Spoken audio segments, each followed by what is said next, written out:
So with that, we have Mark Heaps from Groq. Everyone say it out loud. Groq. Isn't that fun? Great name. Mark, join me on stage. Let's get into this. Thank you very much. Thank you. Appreciate it. Well, I hope everybody's doing well. It's been an amazing day so far. I've got probably about 6 pages of notes already that I need to follow up on.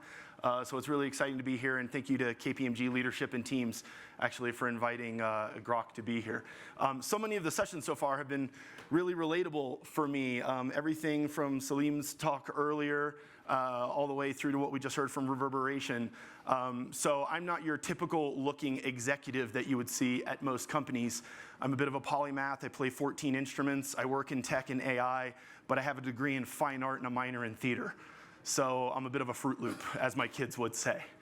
What we're actually going to talk about today is who is Groq and why we're trying to unleash this beast that is compute for AI. So rather than get into kind of pitches or marketing, I just want to show you guys what it is and what it does. But I'll ask a quick question of the room. How many of you have actually heard of us before? And it's okay if you haven't. Okay, several of you. You read the itinerary. Awesome. Perfect. So let's just dive on in really quickly. So I'm going to switch over to a demo, and of course, fingers crossed to the demo gods, because we're doing this live and not slideware. So this is a demo called Groq Chat that we actually have available on our website. And it's not a product, it's just something so that we can showcase the sort of compute that we can provide. Anybody can go there, use this for free. It allows you to pick from some of the world's leading open source models if you want to be able to try it out. But again, it's not a product. We're not trying to compete with Perplexity or OpenAI or ChatGPT or anything like that. We're not trying to create an answer engine. It's to showcase the compute, and I want to be very, very clear about that. Recently, we updated this interface so that you could actually use it as a language interface and talk to prompting in that. So we're using Llama as the model that we're going to test with today, but I'm also using Whisper Large v3, which is an open source model from OpenAI for the speech to text. So again, fingers crossed. I've got a second microphone here, hoping the system hears me. Let's try it. Build me a one-day itinerary for visiting Park City, Utah from 8 a.m. to 8 p.m. That's kind of complicated to read. Could you format that as a table for me? Could you actually add a duration column on the right for the activity time? Could you change that duration time from hours to minutes, please? Could you remove the end time from the time column? Could you add one more column with website URLs related to the activity, please? Let's expand that. Now that you have the format, can you do this again for Seattle, Washington? Could you do that again for New Orleans, Louisiana?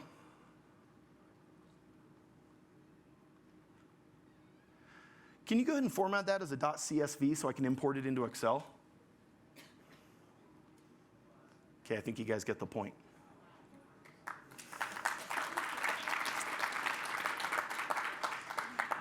So really, one of the things I'd like you to be able to take away today, and it's not our term, but I think it is a relevant one, which is that the speed of iteration equals the speed of innovation. And so often, one of the key pieces of feedback that we get from people that see our demos is they say, what's the point of it being that fast? I can't even read that fast. And we'll come back around to that later. But again, this is about compute. And as systems and applications and the solutions that you're working on with your clients and your partners and your customers get more complex, every stage of that application that you introduces a further bottlenecking of that solution, which slows it down. So if we can create an abundance and a margin of performance in that solution, it can still stay as an instant intelligence solution. And that's a key part. Now, if you haven't actually heard of us before, our mission statement, and this ties directly into what Salim was saying earlier, is to drive the cost of compute towards zero. And actually, about 4 months ago, we gave the world access to Groq technology via our Groq Cloud completely for free. Today, you can not only go use that chat, but you can dive into our developer console, get your own API keys, and start building applications yourself right now. So let's talk a little bit about that. What we have is a full stack innovation, and we could go pretty deep into this. We have lots of papers on our website under groq.com/docs where you can read all about it. But what this is a complete hardware and software solution, okay? Let's make it real. I don't like the drawings. So these are available now. Now, the secret sauce of our solution is that first-gen chip that we have there. We call it Groq chip, and categorically we call it an LPU, a language processing unit. And there's a lot of advantages to the LPU in your system compared to a GPU, and we'll get a little bit more into that. But this becomes what we call our nesting doll story. The chip goes into our card goes into our nodes go into our rack, and our rack produces the Groq Cloud solution. And this allows us to have a ramp of optionality for customers, whether they want to just start for free today as a small startup in the cloud, or if they want to have an on-prem solution where we sell them racks, right? We cover the entire spectrum. The one geopolitical issue or topic that's actually really interesting related to us, though, is that we're completely designed, engineered, and fabricated in North America. So we have none of the risks that are going on in various parts of the world today. In fact, the chip is fabbed and manufactured in Malta, New York with Global Foundries for our first gen. It's actually packaged across the border in Canada. Our compiler team is based in Toronto, and we're headquartered in Mountain View, California. We have a couple of employees that are over in Europe, but outside of that, pretty much everything is North America. And our next generation chip, LPU, that's going to be coming out is actually going to be produced in Taylor, Texas. So it's an exciting time to have a chip manufacturer making everything in America. Now, speed is the name of the game. And for a long time, we've been working on this chip and working on this solution. As Chamath said on one of the All In podcast episodes, they're an overnight 8-year success, right? And that's sort of the story for a lot of startups. But the one thing that we wanted to do is actually prove to people that it could compete on performance. So there's a website called artificialanalysis.ai that actually benchmarks all of these inference providers. Okay? And they use the open source models that are leading in the industry to do that test. Right now, we are the #1 leader for all of these benchmarks on inference. But it's not just on Llama 370B as a partnership that we have with Meta. It's actually across all of them. And so you can see that we're the front runner across the board here. Interestingly, that last chart on the bottom right is actually not an LLM. That is the speech-to-text model Whisper v3 Large. So when you get to this sort of performance where you can ingest tokens and have that conversion, now you're talking about a whole potential of application solutions that change the interface of how people can use AI. The speed at which you can have a conversation being much more natural and fluid than the one that you have in your phone. And I've learned doing this on stage not to say the name of the character in your phones, because then everybody's iPhones in the room go off. So we want to have a fluid and fluent conversation with our devices to try to drive this language interface. Now, this has been leading up to a shift in thinking. What we traditionally heard across the semiconductor industry in regards to AI was that people were saying, we got our GPUs, we're training our models, and we can use that exact same system to do our inference, right? And that was true because that's what was available. But what we're actually discovering today is a new philosophy of you got to have the right tool for the right job. You have the minivan for driving the kids to school, and you have the Formula One car if you want to win the race, right? We don't do training. We focus on inference. We focus on that speed of application solution. So let's talk about that a little bit more. In 2022, it was assumed and then measured by Gartner and other analysts that all of the semiconductors for AI that were deployed to data centers were used about 3/4 of the time for training and about 1/4 of the time for inference. And even then, we weren't seeing a lot of those solutions being deployed in reality for production. It was mostly for experimentation, people trying to prove the ROI that we heard about on the panel earlier today. The prediction now is that as we move towards 2027, the quality of the AI models are actually starting to prove useful for everybody, right? The experiment is going well. There's going to be this unbelievable boom that we're already hearing about of chips being deployed for AI solutions in the data center. And then we're going to have a complete flip of 75% roughly is going to be used for inference and about 25% is going to be used for training. Now, who knows if that will net out, because I think we're living in the Wild West right now. That's kind of where we think it's all going, and it's a good place for Groq to be. Now, one of the things that I think is unique about us is how we're a solution at enterprise scale. But what you do need to understand is that when you're actually ingesting or generating tokens at a system scale, when you're talking about having lots of GPUs in a network fabric versus LPUs, because of the nature of a GPU's architecture, all of those tasks have to be scheduled and moved around the system to where they're going to actually operate on the GPU, on the silicon, where it's going to go into its RAM, et cetera. But because of that, because of the diversity of the system, on an LPU, we don't have that problem. In essence, here's the simplest version of it. When you actually network all of the LPUs together at thousands of chip scale, the system actually thinks it's one chip. So you're just multiplying transistors and SRAM and more. And because of the linear nature of this, we can process those tokens unbelievably fast. So when you see that speed, we're not hacking anything, we're not knocking down any quality. It's a radical new type of architecture. Now, if you want to think about how this would impact your business, and I've got some colleagues here with me that are more than happy to help answer some more of those questions, but I think this is a core one that I've heard people talking about within this group. So again, I mentioned with the GPU, when it gets a task, it actually has to use that scheduler, and because it's multi-core, which is amazing at training, we have to give them the kudos of what it actually does with training. Those tasks have to go across, they go out into the multipliers, they go out into the RAM, they have to be scheduled, they can come back in. It's sort of the difference between driving in Delhi versus driving in Manhattan. But imagine Manhattan with no stop signs, no stoplights, and no roundabouts. Everybody just flows in the grid beautifully. What you're seeing on the right is data flow across an LPU on what we call these super lanes that go from east to west. Now, interestingly, when you get to a size system scale, when you talk about being able to generate 1 megatoken per second, that GPU system of an H100 actually uses 5.6 megawatts for every megatoken. But we use 1.9 megawatts at scale for every 1 megatoken. We actually gain greater efficiency as we get larger. Now, if I was going to ding Groq for any reason, we're not good at the single chip scale. So if you have somebody that says, we want to put 1 chip in a car today, or you're a researcher that just wants to buy 2 chips to actually run your small models, we wouldn't be the solution for you. The GPU is right for you for that, and we have to give them that credit. But if you're thinking about enterprise scale, the power problem that everyone keeps talking about gets better with us as it gets larger. And that's before we get to our next generation chip. But they recognize the opportunity to provide this speed to their regions in the world. So what I'd like to do now is get away from the enterprise for a second. So actually, it's probably a good part of the day. Let's see if we can all just take an exercise, because I see everyone's kind of slumping a little bit. Let's actually all just get a good deep breath. You ready? Awesome. Thank you for doing that. Okay, because I want to get in the mode away from business. So just story time for a second. This person doesn't exist. They were generated with AI.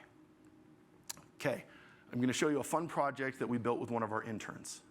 Now, imagine this woman has been nominated by her community to go and speak to the school board or school district in her region, okay?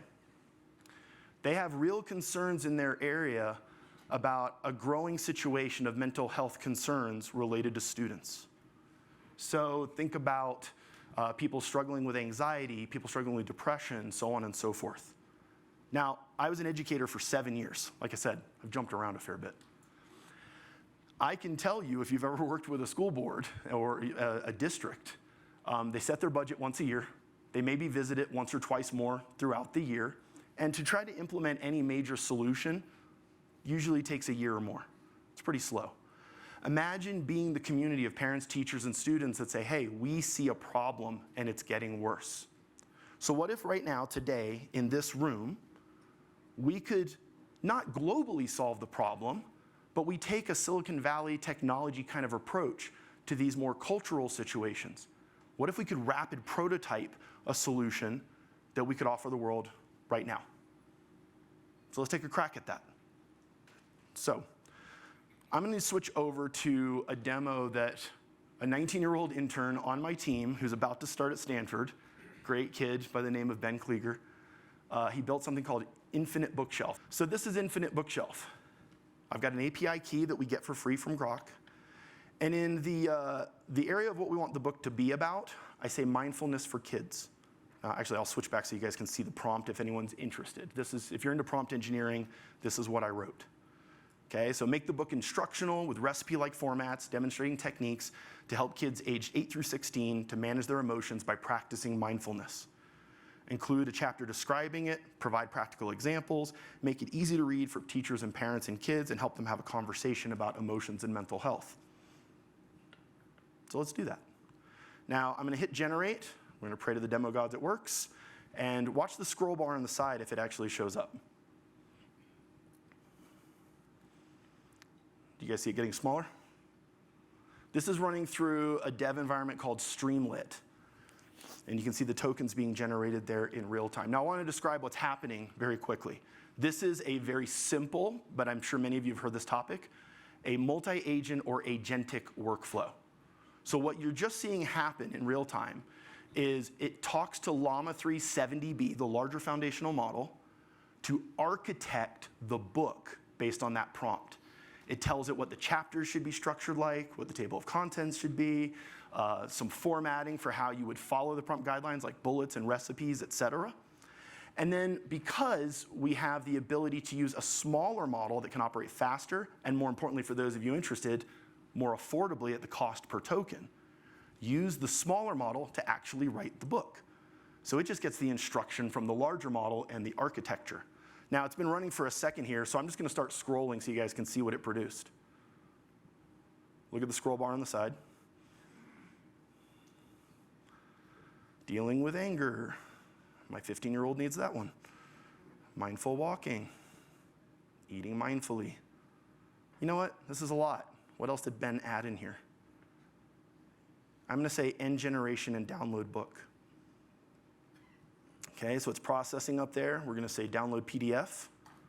We can see that it says download started. Okay, I'm going to hit a new window. I'm going to open that. You can see that just got added. There's our timestamp of 4:10. Let's open it up. And there's your 49-page book that we could make available to every teacher, every parent, and every school in the world if they're in a remote region and can't afford to get counselors, therapists, and support resources. That just cost us less than 50 cents to make in under a few seconds. When people talk about changing the world with AI, you don't have to think in this magnanimous scale. You think about all the micro steps you take to actually have an impact and actually have an influence. Now, for you guys, maybe this is shifting in a different way. Every business being able to write their rubric, their business plan, some structured evaluation audit, whatever that is. But this tool can do that in seconds. Now, should we publish this on every school website? No, we should actually send it for peer review. It should go to an expert. They should evaluate it and see if it's actually accurate. We know the models can hallucinate. But compared to the months to a year it might take when talking to that school board versus what we just did, rapid speed. And now we can iterate on it. So going back to our first point with Groq, that speed of iteration is the speed of innovation. Yeah? And you guys can use this tool today. It's completely free. But that's not really just hype for me. So I actually want to tell a story as well about how I've lived how AI has had an impact on my life. And we'll start with my family vacation last year. Okay? So last year I took my wife and my 2 kids over to Puerto Rico. And we decided that we wanted to swim in what they called the locals beach. It was a remote beach. And at this remote beach, you have to hike a mile through a mangrove forest, no road available, to get to the beach to go swim in this coral reef. Seems like a great idea. Beautiful, quiet, less tourists, love it. And we're gonna go snorkeling. After a little while, my wife and my daughter said, hey, we're tired, we're gonna go back to the Airbnb. My son, who's 12 years old and almost 6 foot tall and is abundant in energy, says, Dad, let's go out again. And I'm like, I got you, dude. Although usually I don't get dad, I get bruh. Right? So I decide I'm gonna go swim out with him. And we swim out about 100 to 150 yards at a rough guess. We get all the way out there. All of a sudden, as I'm admiring things in the water, mask and snorkel on, I hear my son start screaming. And I mean bad screaming, like that type that every parent fears hearing. I look up from the water and I see him thrashing in the water. I swim over as fast as I can. I look underwater and I can see there's a spire of coral underneath him. And I'm thinking, oh, this idiot sliced his foot open on the coral. Okay, let's get you back to shore. I get a little bit closer and I see something that looks familiar to me as a more than 2-decade scuba diver who's dove all over the world. I see a lionfish. Yeah. And I've dove all over the world. They're usually about 8 inches in size. This was easily about 14 to 16 inches, biggest one I've ever seen. They're actually a really big problem in Puerto Rico right now, destroying the ecosystem. I also know they're territorial and aggressive, but I worry about my son. So I swim close, I try to shoo the lionfish away. It actually comes at me a couple times, it takes off. I grab my son and I realize I've got to drag him back to shore. Now, we're pretty good swimmers. We make it all the way back about 100 yards, but while I'm swimming, I'm having a thought. I should call 911, right? Except I don't speak Spanish. There's no road for an ambulance to get to us. We're over a coral reef, which means the Coast Guard can't get a boat to us. And the beach is about 8 foot across in the sand between the mangroves and the water. There is no helicopter landing there. And I start having my own freak out. I get onto shore, tell my son to sit. He's still screaming. I run to my dry bag. I grab my phone, and I realize I'll call my father-in-law, a retired Coast Guard officer, 30-year scuba dive master, lives in Hawaii. He'll know what to do. And I call him. He answers. I go, Tim, no time to talk. Lincoln got stung by a lionfish. What do I do? And he goes, wait, let me go Google it. Go Google it? What? And I hung up on him.